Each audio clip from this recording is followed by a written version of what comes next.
Hi everyone! Good morning! I'm back! This is Sam Brusas and welcome back to my YouTube channel. Oh my gosh! This is it guys! Pag-uusapan natin ngayon. Hahataw sila dito sa Miss Universe Philippines. Kung sino-sino to, yan ang tatalakayin natin ngayon. But before anything else, hello Philippines and hello beautiful people! Mabuhay! Kamusta kayong lahat? Sana lahat po kayo ay okay at safe ngayong araw na ito. At syempre sa lahat naman ng mga bago nating subscribers dyan, hello po sa inyo lahat. Maraming salamat guys sa pag-subscribe ninyo syempre dito sa channel ko. At syempre sa lahat naman ng makamamasam dyan na laging sumusuporta dito. Araw-araw, lagi-lagi, maraming salamat guys sa inyong lahat. Syempre, usapang Miss Universe Philippines tayo ngayon. Oh my God, eto nga. Ngayon pa lang talaga medyo parang matunog na talaga ang mga kandidata na magkukumpit ngayon dito sa Miss Universe Philippines kasi ang iba at kadalasan sa mga kandidata ngayon na lumalahok sa mga regional pageant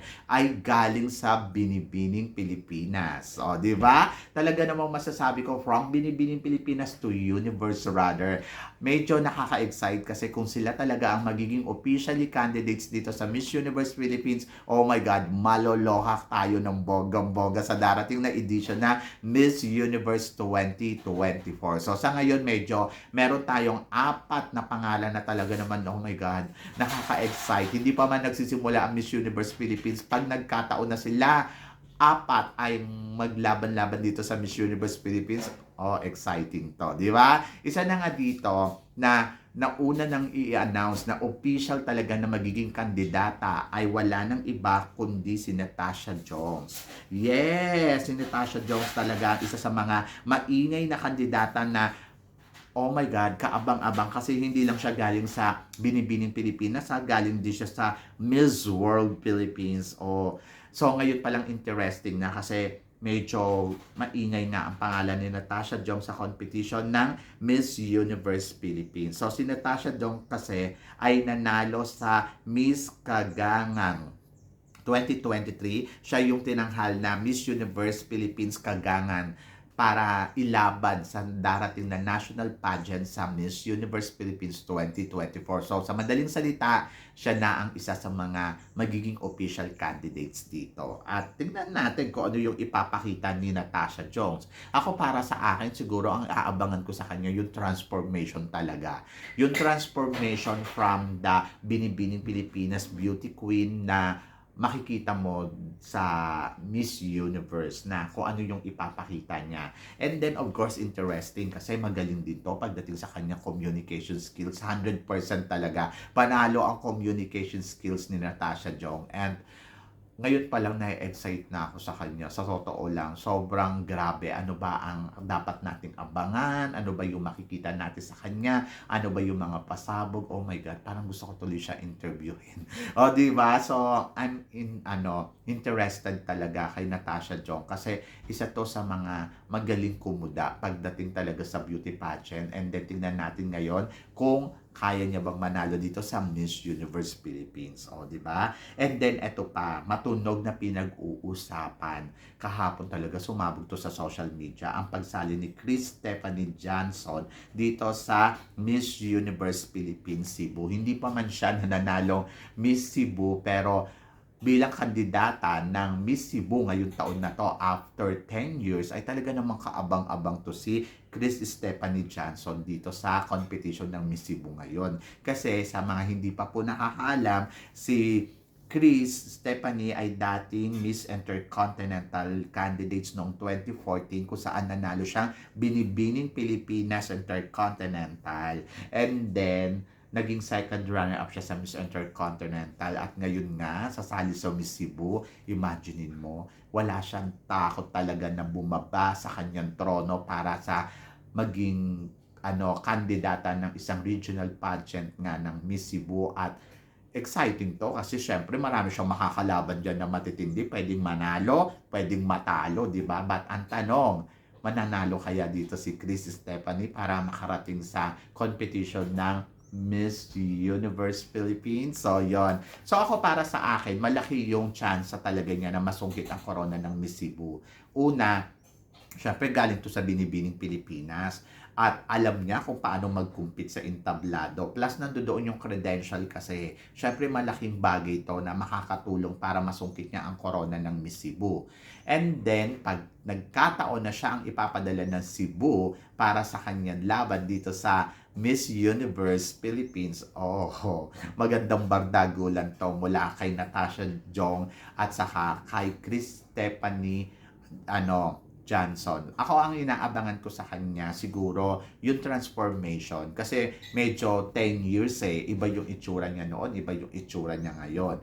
So, aminin natin na medyo parang matured siya ngayon. And then tignan natin kung ano yung transformation niya from Binibini Pilipinas Beauty Queen to become Miss Universe Philippines. And then tingnan natin kung ano yung may offer niya sa Miss Universe, ano ba ang advocacy na meron siya, ano ba yung nilalatag niya dito. Basta for now, ang inaabangan ko lang sa kanya is kung kaya niya bang manalo dito sa Miss Cebu. Tapos pangalawa, kung ano ang ipapakita niya sa entablado ng Miss Cebu. To be honest para sa akin, overqualified talaga siya dito sa Miss Cebu kasi second runner-up siya sa international. So para sa akin, parang dapat judges na to kasi iba yung experience Pero syempre, dahil nga sa ang opportunity ay dumating, so laban lang. So si Chris Stephanie yata ang kauna-unahan na magiging kandidata natin na parang no age limit para sa Miss Universe Philippines. So, tingnan natin kung ano pa yung mga pasabog na gagawin niya pag nanalo siya ng Miss Cebu. So, interesting to para sa akin. So, wait and see kung ano yung ipapakita niya and then watch and learn. Di ba? So, yun. So, next na kandidata naman, syempre, si Cyril Payumo. Mula naman sa Miss Pampanga. Nako, si Cyril, iba din ang eksena neto. Medyo si Cyril yung lumaban to dito sa sa Binibining Pilipinas, nakita na natin talaga yung pasabog niya. Grabe din. At isa din to sa mga talagang masasabi ko, maganda to si Cyril Payumo. So, kabatch to nila Herlin Budol, kung hindi ako nagkakamali. At yung ganda niya talaga doon, oh my God. Gusto ko talaga yung beauty talaga neto nung lumaban to sa Binibining Pilipinas. And then, nandito siya ngayon sa Miss Pampanga. Miss Universe Pampanga. Talaga naman, sabi ko sa'yo, dito pala, panalo na. Parang lumalaban na siya ng national pageant uli. Siyempre, experience din ang baon dito ni Cyril sa regional pageant ng Miss Pampanga. And then, nandoon talaga na aabangan mo talaga ang bawat eksena niya kung siya nga ba ang ipapanalo ng Pampanga dahil sa mga kandidata na nakita natin dito sa Miss Pampanga. Oh my God, Josahan din. Ang dami din magaganda. But ang maganda dito kasi, hindi sila natakot na bumaba.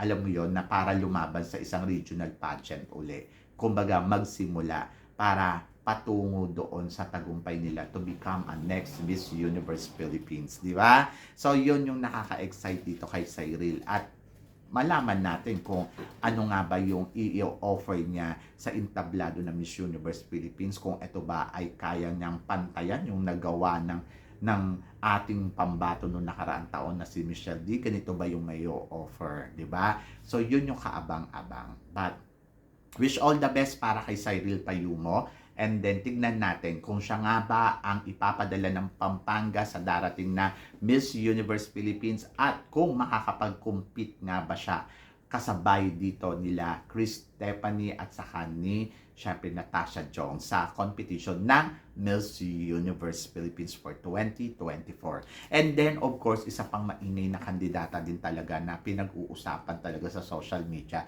na officially candidates na nga daw para sa darating na Miss Universe Philippines ay wala nang iba kundi si, syempre, Atisa Manalo. So, si Atisa Manalo, isa to sa mga inaabangan ng lahat. Paulit-ulit ako. Talagang masasabi ko, Atisa Manalo is the one of the beat talaga na kandidata na lalaban ngayon sa national pageant. Imagine mo, from first runner-up sa Miss International, bababa para sa maging isang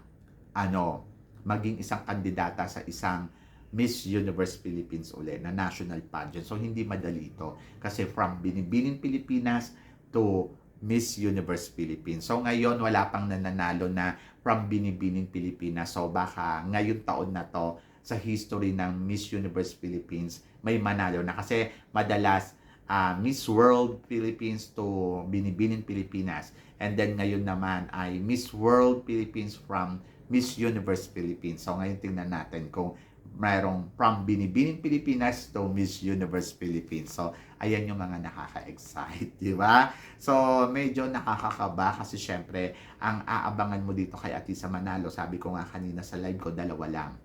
Yung transformation na ine-expect mo or mahihigitan pa, or yung wala kang makikitang transformation sa kanya, yun lang, di ba? So kasi napaka-importante kasi lalo na kay Atisa na talagang makita mo yung transform niya as a candidate dito sa national pageant. And then tignan natin kung mag-aala Catriona Gray ba siya o mag-aala Michelle D ba siya. Hindi madali to kay Atisa Manalo kasi syempre ang taas ng expectation talaga sa kanya. Pero dahil alam ko na meron siyang determinasyon, at alam ko na meron siyang caliber, at alam ko din na creative din itong si Atisa Manalo, kaya naniniwala ako na kaya niyang ipanalo ang competition ng Miss Universe Philippines kung sakasakaling isa siya sa mga magiging officially candidates dito. So exciting yung labanan kasi syempre Miss Universe Philippines to, at we are looking forward talaga sa kung sino ba yung mananalo na next candidates natin for the Miss Universe para sa Mexico. At I hope ang Miss Universe Philippines ay makapili sila talaga ng kandidata na alam mo yon na fit para sa competition ng Miss Universe sa Mexico. At sana makakuha tayo ng kandidata na kasing caliber din syempre ni Michelle D. Kung ano yung ipinakita ni Michelle D sa competition, sana ganun din yung maibigay o mahigitan pa. So medyo mahirap kasi yung iniwanan ni Michelle D na caliber.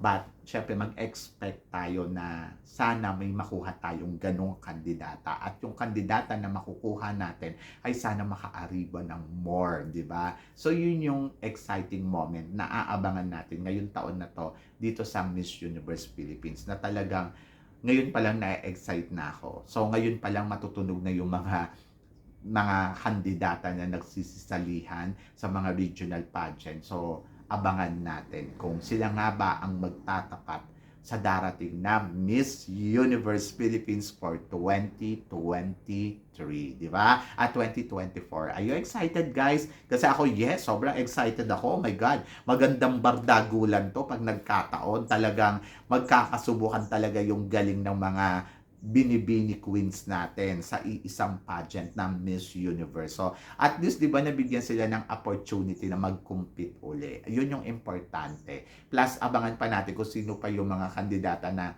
o sino ba yung mga susunod na magsisalihan dyan, di ba? So, yun ang panalo dito sa Miss Universe Philippines. So, may opportunity uli makasali yung mga beauty queen from the Binibining Pilipinas o sa Miss World na mag-compete uli sila sa entablado na Miss Universe Philippines at makuha yung tsansa na maipadala uli sila one more time sa international pageant. But ang tanong ko, tingin mo ngayong taon kaya ang Miss Universe Philippines, kukuha kaya sila ng repeater o kukuha sila ng baguhan? So, kapag baguhan ang kinuha nila, dapat talaga caliber talaga ng mga repeater or higit pa. Kung ako tatanungin mo, medyo mahirap kasi mahirap sumugal. Lalo na kung sa Mexico, alam natin na matindi. Pero kung makakakuha sila ng the best candidates talaga, na more than do sa mga repeater, na may offer talaga ng bonggang-bongga, bakit hindi, di ba? So, doon na tayo.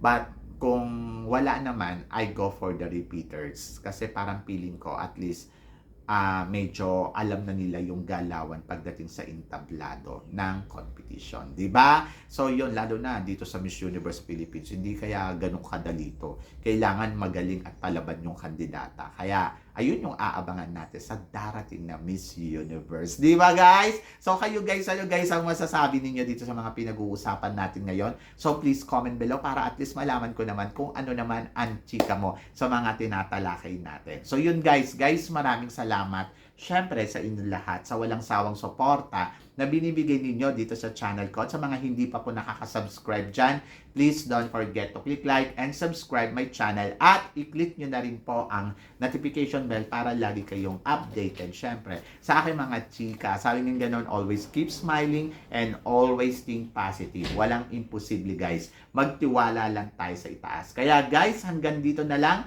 Hanggang sa muli nating chikahan. See you tomorrow. Thank you, guys.